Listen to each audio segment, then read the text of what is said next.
ফুটবলের নাটকীয়তা তো কতই দেখেছেন, কিন্তু এমন ঘটনা কি শুনেছেন এর আগে কখনো? পোলিশ ফিনিশার রবার্ট লেভানডস্কি যখন বার্সেলোনার আক্রমণ ভাগের প্রাণ, ঠিক তখনই শিরোপা উৎসবের মধুরতম সময়ে তাকে ডেকে পাঠায় ক্লাব কর্তৃপক্ষ।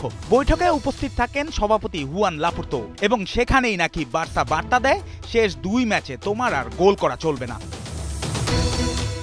ক্যারিয়ারের প্রতিটি ম্যাচে গোলের ক্ষুধা যার পরিচয়, সেই লেভানডস্কির কাছে কেনই বা এমন চাওয়া? অবাক তো হতেই হয়, কিন্তু কারণটা কৌশলগত ছিল না, বরং খাঁটি আর্থিক বিপর্যয়। কারণ বায়ার্ন থেকে তাকে কিনতে যে 5 মিলিয়ন ইউরোর ভ্যারিয়েবল যুক্ত হয়েছিল, তাই 25তম গোল ছুলেই ক্লাবকে পরিশোধ করতে হতো 2.5 মিলিয়ন ইউরো অ্যান্ড অন।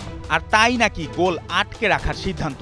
শেষ 2 ম্যাচে পুরো সময় খেলেও গোল পাননি রবার্ট লেভানডস্কি। এটুক শুধু পরিসংখ্যান, কিন্তু নৈতিকতার মাঠে এ অধ্যায় এখন বিতর্কের কেন্দ্রবিন্দু। তবুও 23 গোলে জিতে নেন পিচিচি ট্রফি, পেছনে ফেলেছেন কারিম বেনজেমাকেও।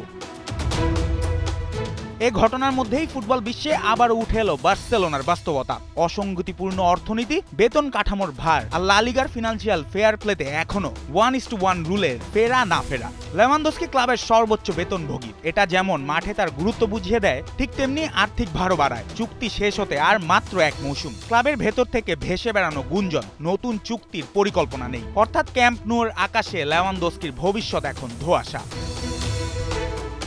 তবুও মাঠের লড়াইয়ে লেভানডস্কি এখনো টপ ক্লাস। সেল্তা ভিগোর বিপক্ষে হ্যাটট্রিক করে 106 গোল ছুঁয়ে পেরিয়েছেন নেইমারকে। চলতি মৌসুমেও লা লিগার বার্সার সর্বোচ্চ গোলদাতা তিনি। 37 বছর বয়সেও গতির কমতি নেই। সিদ্ধান্তে এখনো ধার, আর গোল পোস্ট দেখলে তার ক্ষুধা অপরিবর্তিত।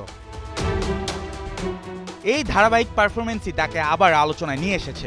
লক্ষ্য এখন এসি মিলান। ক্লাবটির স্পোর্টিং ডিরেক্টর ইগলি ও লেভানডস্কির এজেন্ট পিনি জাহাভির আলোচনায় উঠে এসেছে মিলানের আগ্রহ। তবে বাধা তার বার্ষিক বেতন 20 মিলিয়ন ইউরো। সেটা মিলানের পক্ষে সম্ভব নয়। তবে লেভানডস্কির হৃদয় কোথায়? তিনি নিজেই বলেছেন, বয়স কোনো বাধা নয়, আমি এখনো ক্ষুধার্ত, এখনো জিততে চাই।